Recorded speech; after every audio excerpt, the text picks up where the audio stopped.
اعوذ باللہ من الشیطان الرجیم، بسم اللہ الرحمن الرحیم۔ لاکھوں کروڑوں درود نبی پاک صلی اللہ علیہ وآلہ وسلم کی ذات مبارک پر۔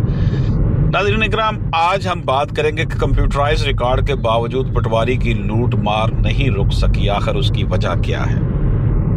ناظرین اکرام، اگر آپ پاکستان میں ہیں، پاکستان سے باہر ہیں، کوئی قانونی مشورہ لینا ہے، کوئی کیس تیار کرانا ہے، کسی کیس کا جواب تیار کرانا ہے، آپ نے جو ہے وہ کوئی شہادت تیار کرانی ہے، کوئی کیس کی بحث تیار کرانی ہے، تو ہماری خدمات، ہماری سروسز حاضر ہیں۔ 0300-426-2278 ہمارا واٹس ایپ نمبر ہے، اس پر وائس میسج کے ذریعے آپ ہماری سروسز سے استفادہ کر سکتے ہیں۔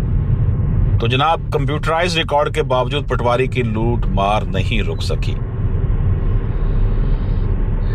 ناظرین اکرام، چند بڑی وجوہات: دوہرا نظام، پیرالل سسٹم۔ کمپیوٹرائز ریکارڈ کے ساتھ ساتھ پرانا روزنامچہ، واسطی اور کاغذی رجسٹر اب بھی موجود ہے۔ پٹواری ان پرانے کاغذات کو ہتھیار بنا کر ریکارڈ میں رد و بدل یا تاخیر کرتا ہے۔ نمبر 2 ہے جی پٹواری کا اثر و رسوخ۔ اس کے پاس ڈسکریشنری پارز ہیں، صوابدیدی اختیارات ہیں۔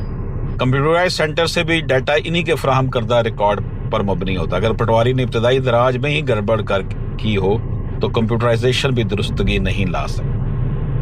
تیسرا پوائنٹ ہے جی بدعنوانی کا نیا طریقہ کار۔ پہلے پٹواری رشوت کاغذی اندراج پر لیتا تھا، اب وہ کمپیوٹر آپریٹر یا لینڈ ریکارڈ سینٹر کے ساتھ ملی بھگت کر کے نئے انداز میں رشوت لیتا ہے۔ درخواست گزار کو بار بار بلا کر یا اعتراض لگا کر پیسے بٹورنے کی روش جاری ہے۔ چوتھا پوائنٹ ہے جی عوامی ناواقفیت۔ زیادہ تر دیہاتی یا عام شہری آن لائن سسٹم اور اس کے طریقہ کار سے واقف نہیں ہوتے۔ پٹواری ان کی لا علمی کا فائدہ اٹھا کر گائیڈ کے نام پر پیسے بٹورتا ہے۔ پانچواں پوائنٹ ہے جی سیاسی پشت پناہی۔ بہت سے پٹواری مقامی سیاستدانوں اور بااثر افراد کی سرپرستی میں ہوتے ہیں، اس لیے ان کے خلاف شکایت کے باوجود کارروائی نہیں ہوتی۔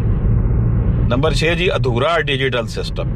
کمپیوٹرائزیشن کا مقصد پٹواری کلچر ختم کرنا تھا، مگر حقیقت میں پٹواری کو سسٹم سے نکالا نہیں گیا بلکہ اسے ساتھ رکھا گیا۔ جب تک پٹواری کی مداخلت مکمل طور پر ختم نہیں ہوگی، مسئلہ جوں کا توں رہے گا۔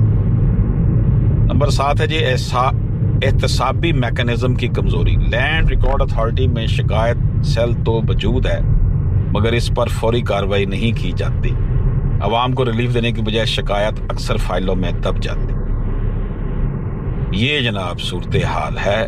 اجازت دیجیے، اللہ حافظ۔